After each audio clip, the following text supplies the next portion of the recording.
Incharge principal వద్దంటూ Jagtial జిల్లా మెట్పల్లిలోని 63వ జాతీయ రహదారిపై ఆందోళనకు దిగారు సోషల్ వెల్ఫేర్ కళాశాల విద్యార్థినులు. ప్రిన్సిపల్ మాధురి తమను వేధిస్తున్నారని ఆరోపించారు. తిండి పెట్టడం దండగా అంటూ తమను తిడుతూ కొడుతోందని చెప్పారు. ఇన్ఛార్జ్ ప్రిన్సిపల్ ను తొలగించి శాశ్వత ప్రిన్సిపల్ నియమించాలని డిమాండ్ చేశారు విద్యార్థుల తల్లిదండ్రులు. ఇక స్టూడెంట్స్ ధర్నా రాస్తారోకోతో హైవేపై కిలోమీటర్ల దూరం ట్రాఫిక్ జామ్ అయింది. జోనల్ అధికారి పూర్ణచందర్, తహసీల్దార్ నీత సమస్యను పరిష్కరిస్తామని హామీ ఇవ్వడంతో ధర్నా విరమించారు విద్యార్థులు.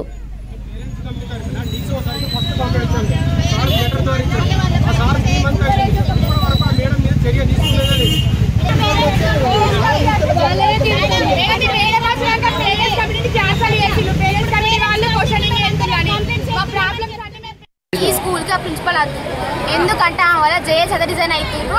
ఇంటర్మీడియట్ మొత్తాన్ని తీసేస్తా అంటున్నాం. ఇన్ఛార్జ్ ఒక ప్రిన్సిపల్ ఇన్ఛార్జ్ పర్మనెంట్ కాదామె అయినప్పటికీ ఇంటర్మీడియట్ మొత్తం తీసేస్తా అంటే ఏం హక్కు ఉంది? రీజన్ లెస్గా కొడుతుంది. ఏమన్నా అంటే మిమ్మల్ని మేపుతున్నాం అంటుంది. అనాల్సిన మాట అసలు కానే కాదు.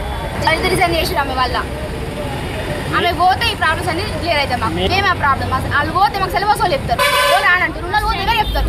ఇంటర్సెక్షన్ ని కూడా మొత్తం మేడం ఏమంటున్నారు, తీసేద్దాం, జైల్స్ టీచర్స్ కూడా రానివ్వం అని అంటున్నారు. ఆ మేడానికి రైట్స్ లేవు కదా. బర్రెల్ని మేపినట్టు మేపుతున్నాం మిమ్మల్ని అని ప్రిన్సిపల్ మేడం అంటున్నారు. Inter first year second year ఆ గ్రూప్ని తీసేస్తాం, మొత్తం మీరు వద్దు, ఏ పిల్లలు వద్దని చెప్పని చెప్తున్నారు. ప్రతి ఒక్కరు మేడలు అంతా టార్చర్ పెడుతూ మరి ప్రతి ఒక్కరిని ఎవరు రాణిస్తారు. పేరెంట్స్ కమిటీని కూడా ఎవరికి పిల్లలకు అవస్థ పడకుండా చేస్తుంది.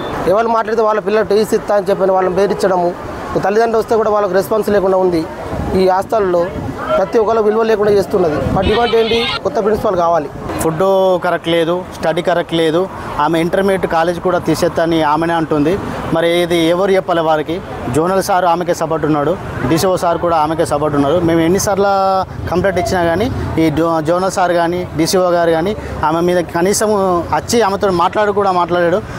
మమ్మల్ని కూడా కనీసం పిలిచి మాట్లాడి మరి ఏంది ప్రాబ్లం అని కూడా అడగలేడు. దీనికి గవర్నమెంట్ ఏం చర్య తీసుకుంటుందో మేము కూడా చూస్తాం. ఆమెను సస్పెండ్ చేయాలని కోరుకుంటున్నాం.